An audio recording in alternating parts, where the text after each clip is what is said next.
नमस्कार. आपण पाहत आहात गज पर्व न्यूज. नमस्कार. आपण पाहत आहात गज पर्व न्यूज. आज आपण उभे आहोत दहेगाव गुरसाळे ती धर्मपुरी बंगला या रोडवर. ह्या रोडची अवस्था बघा. दहेगावमध्ये अतिशय क्षेत्र आहे आणि पूर्ण महाराष्ट्रात हे जैन मंदिर प्रसिद्ध आहे. या ठिकाणी धर्मपुरी बंगल्यामार्गे फलटणवरून सातारवरून भाविक भक्त येत असतात आणि संत ज्ञानेश्वर महाराजांच्या पालखीचंही हा बायपास आहे.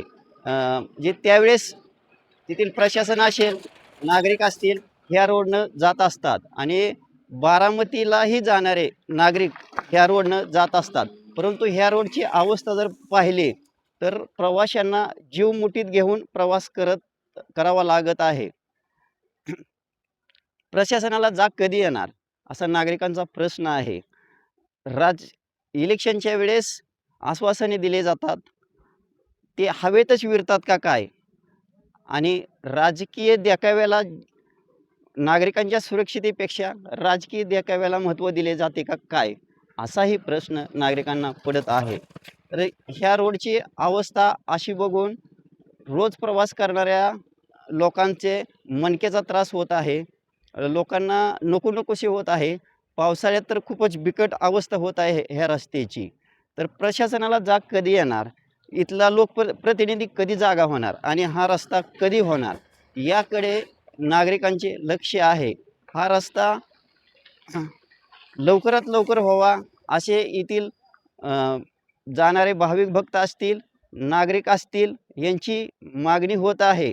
प्रशासनाला जाग येऊ तेव्हा येऊ, परंतु तोपर्यंत आपणाला ह्या अशाच खराब रस्त्यातून प्रवास करावा लागणार आहे. धन्यवाद. ह्या रस्त्याची अशी अवस्था आहे की रस्त्यात खड्डा की खड्ड्यात रस्ता, हेच काही समजेना. तुम्ही पाहत आहात रस्त्याची अवस्था कशी बिकट आहे. कधी होणार हा रस्ता असे येणारे प्रवाशीही विचारत आहेत. रस्ता मूलभूत सुविधापैकी रस्ता हा महत्त्वाचं एक नागरिकांचं एक दळणवळणाच्या दृष्टीने महत्त्वाचे मानले जाते. परंतु आपण जर ह्या रस्त्याची अवस्था बघितली तर कधीही रस्ता होईल.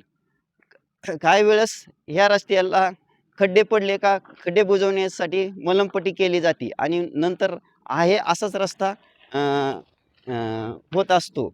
नवीन रस्ते करतात, परत तो रस्ता खराब होऊन अशीच अवस्था आहे. तरी हा धर्मपुरी बंगला गुरसाळे ते दहेगाव साधारणतः 9 किलोमीटरच्या अंतराचा रस्ता कधी होईल? ह्या येथील नागरिकांना ह्या चांगल्या रस्त्याने कधी जायला मिळेल? असाच प्रश्न सर्वसामान्य नागरिकांना पडत आहे.